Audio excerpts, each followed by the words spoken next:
Welcome back to the War Trench, where history doesn't just repeat, it echoes.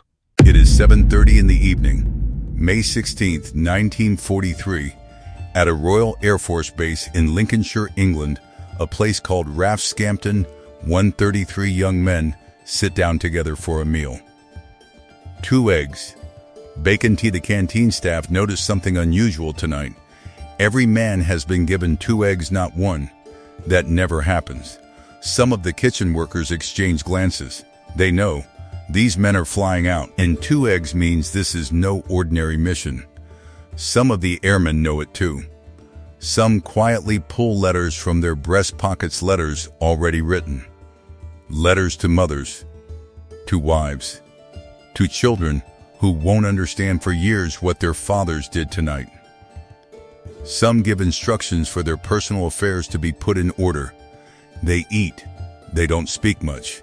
At precisely 6 o'clock that same evening, Wing Commander Guy Gibson had stood before these men, 24 years old, the youngest wing commander in the entire Royal Air Force, and finally told them what they'd been training for. "We are going to attack," he said, "the great dams of Germany." Until that moment, most of them had no idea. For weeks, they had trained in the dark, flying at impossibly low altitudes over English reservoirs in the dead of night, skimming the surface at just 60 feet. No one told them why. No one told them where. Only Gibson knew the full picture. Now they did.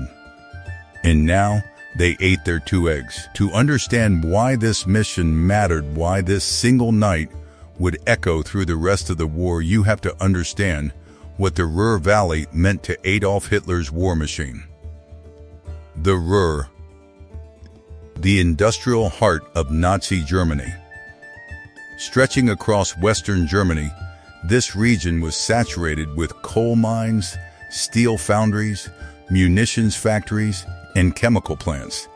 Without the Ruhr, Germany could not make tanks, could not make shells, could not make the aircraft that were killing Allied pilots over Europe every single night.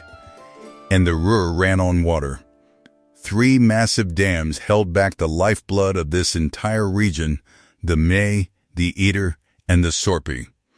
These weren't just dams. They were engines of war. They supplied drinking water to millions. They generated electricity for the factories. They fed the canals that moved German war material across the continent. British military planners had understood this vulnerability since 1937. 6 years before this night, strategists had looked at those dams and thought, if we could destroy them. But there was a problem. Actually, there were several.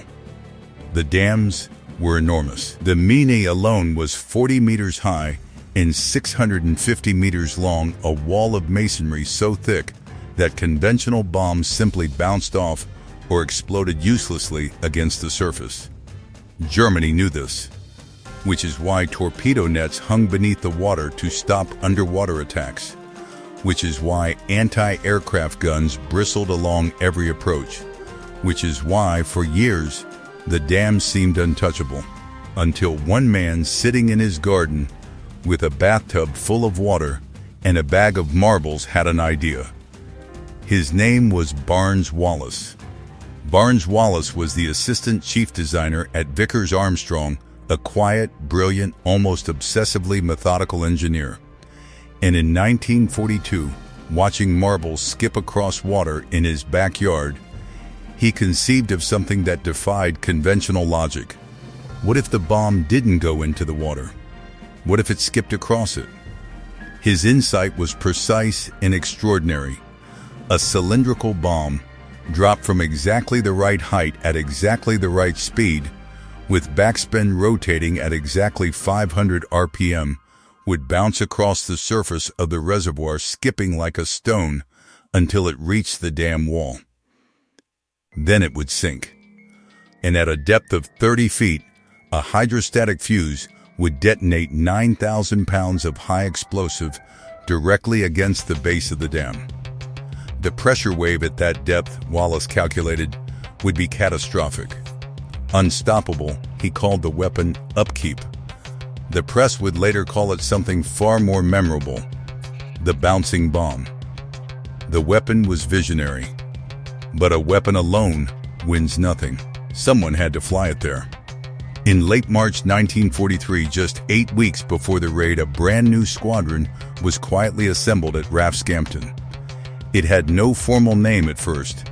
They called it Squadron X. It would become 619 Squadron, and it would become legend. Gibson hand-picked his crews from across the Commonwealth: Britain, Canada, Australia, New Zealand, and the United States. These weren't rookies. These were the most experienced Airmen and Bomber Command men who had already survived dozens of missions over Germany. Men who had seen friends and colleagues fall out of the sky and somehow kept flying. They were the best, and they were about to be asked to do something that had never been done. The aircraft were modified Avro Lancaster bombers. The Lancaster was already the backbone of RAF Bomber Command 4 engines, a wingspan of 102 feet, capable of carrying the heaviest bomb loads in the Allied arsenal. But for this mission, the Lancasters were stripped of their mid-upper gun turrets to reduce weight.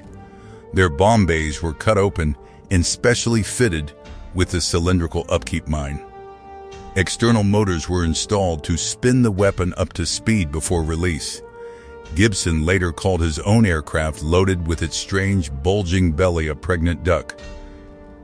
And then they trained. Night after night, for weeks they flew low. Impossibly low.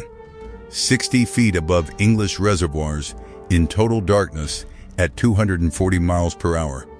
One error in judgment, one updraft, one moment of hesitation, and the Lancaster and everyone in it would simply cease to exist. To maintain exactly 60 feet of altitude in total darkness over water, the crews devised an ingenious solution: 2 spotlights mounted on each aircraft, one pointing forward, one aft angled to converge on the water's surface directly below. When the circles of light merged into one, they were at exactly 60 feet. Even the bomb release required mathematical precision.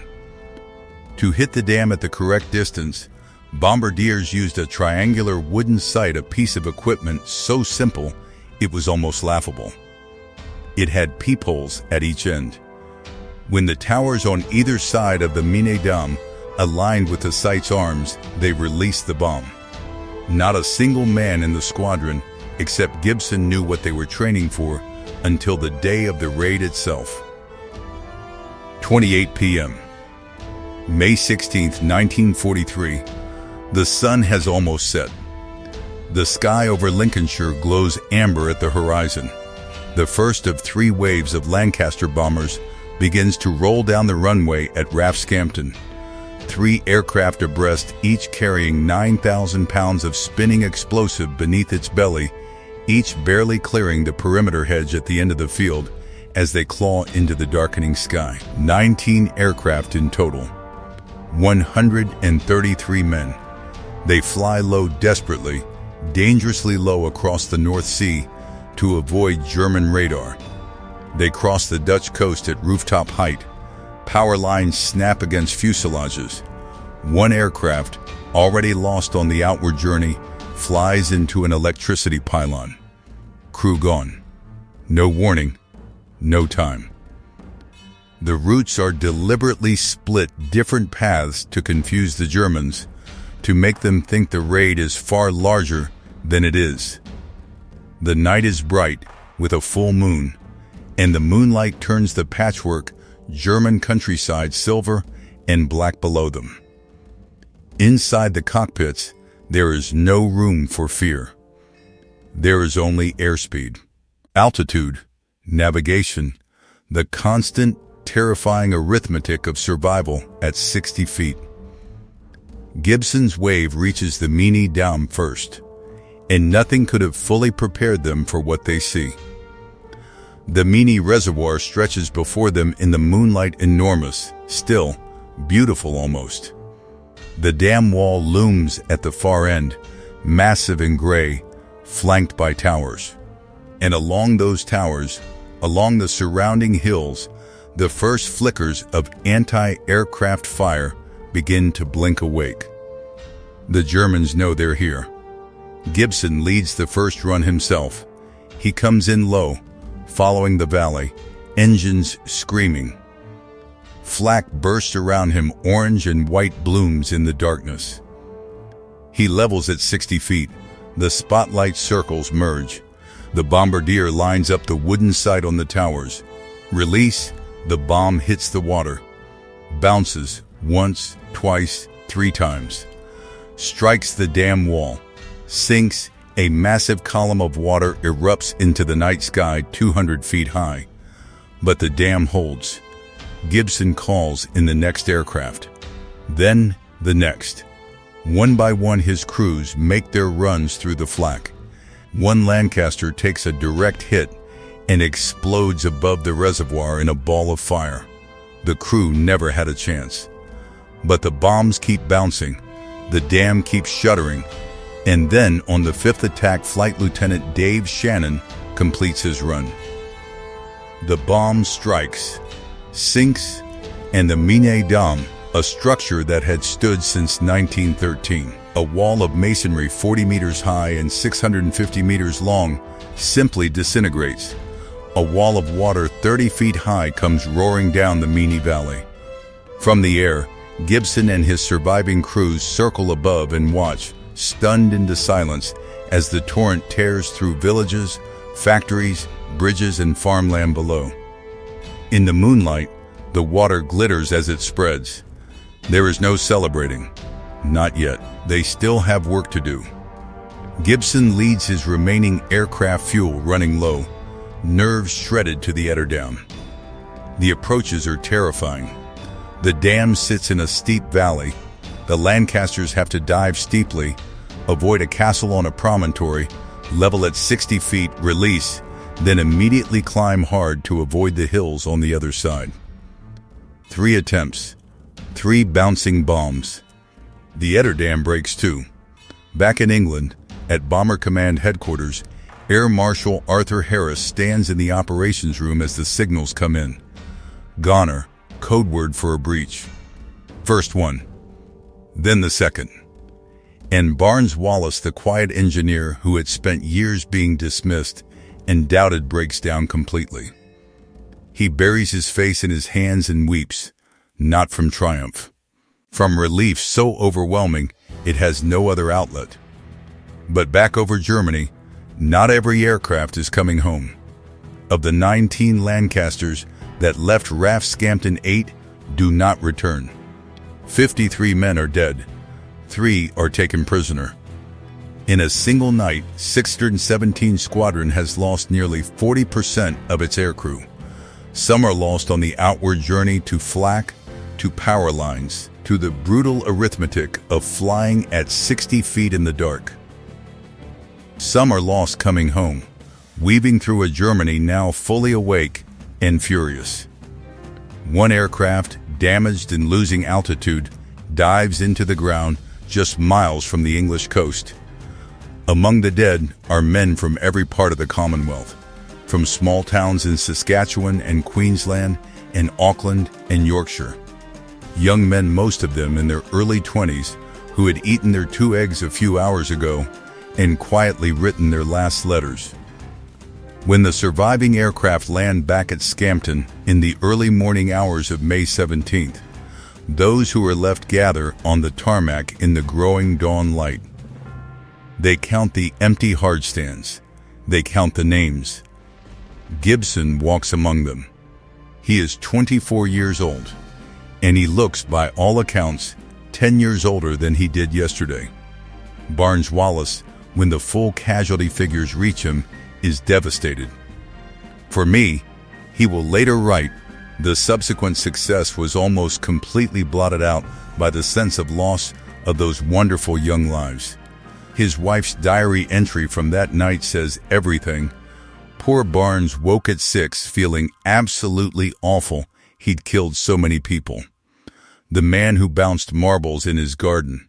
The man who changed the war. And who could never fully forgive himself for it. By dawn, the Ruhr Valley is unrecognizable. The Möhne breach releases 330 million tons of water into the valley below. The Eder breach releases another 202 million tons, combined more than 500 million tons of water roaring through towns, factories, mines, and farmland. Bridges are destroyed, roads are washed out, hydroelectric power stations are demolished, coal mines flood, factories go dark. Water supplies to the surrounding region home to millions of Germans and their industrial workforce are disrupted for weeks. Germany mobilizes an emergency response. An estimated 30,000 workers are commandeered to repair the dams and restore infrastructure. Soldiers, engineers, and laborers who could have been building guns and tanks are instead shoveling mud and hauling concrete. The German military is forced to redeploy anti-aircraft resources across the entire Ruhr region, resources that would otherwise have been killing Allied bombers. But the losses on the other side of the ledger are real and terrible. At least 1,300 civilians are killed in the flooding. Many of them were forced laborers, Ukrainian women brought to Germany as slave workers, who had been housed in camps directly in the flood path and were never warned. It is one of the most harrowing and least discussed aspects of this story. They had no choice in this war, and they paid a terrible price in it. Here is the complicated truth about the Dambusters Raid. In pure military terms, it was both triumph and tragedy. The German factories were running again within months. Much of the physical damage was repaired faster than Allied commanders had hoped. Bomber Command, inexplicably, never followed up with further raids during the reconstruction window, a missed opportunity that historians have debated ever since. And yet, the raid's legacy runs deeper than the water it unleashed. When Winston Churchill arrived in Washington just days later for the Trident Conference, trying to convince American leaders that Britain was still a powerful, capable military partner, the Dambuster story was fresh on every front page in the free world. It was proof of British ingenuity, British precision, British daring at a moment when the alliance desperately needed it. The raid diverted vast German resources, workers, weapons, engineers to the defense and repair of the Ruhr. It demonstrated for the first time that precision bombing by specially trained crews could achieve what mass bombing could not. It validated Barnes Wallis as a weapons genius, and in the raids that followed, 617 Squadron would deploy his Tallboy and Grand Slam earthquake bombs to destroy targets that conventional bombing had never touched: concrete U-boat pens, railway viaducts, the Tirpitz, Hitler's mightiest battleship. And it did something else, something harder to measure. In the spring of 1943, the war was far from won. North Africa was still grinding. The Pacific was brutal. The Eastern Front was an inferno. In Britain, after years of bombing, rationing, loss, and uncertainty, the public needed something to believe in. 617 Squadron gave it to them. Guy Gibson was awarded the Victoria Cross. 32 other aircrew received honors. The story filled every newspaper, every radio broadcast. And for a few days, a weary nation felt something it hadn't felt in a very long time. Hope. Gibson himself would not survive the war. He was killed on September 19, 1944, shot down in a de Havilland Mosquito, returning from a mission over Germany. He was 26 years old. 133 men had taken off from RAF Scampton on the night of May 16, 1943. 53 of them never came back. They were mechanics and farmers and students. They were Canadians and Australians and New Zealanders and Britons. They were young men who ate 2 eggs for dinner and knew some of them knew that the meal might be their last. And they flew anyway. Into the darkness. At 60 feet. Across a continent that was trying to kill them. With a bomb that bounced like a marble on water. Changing the course of history one skip at a time.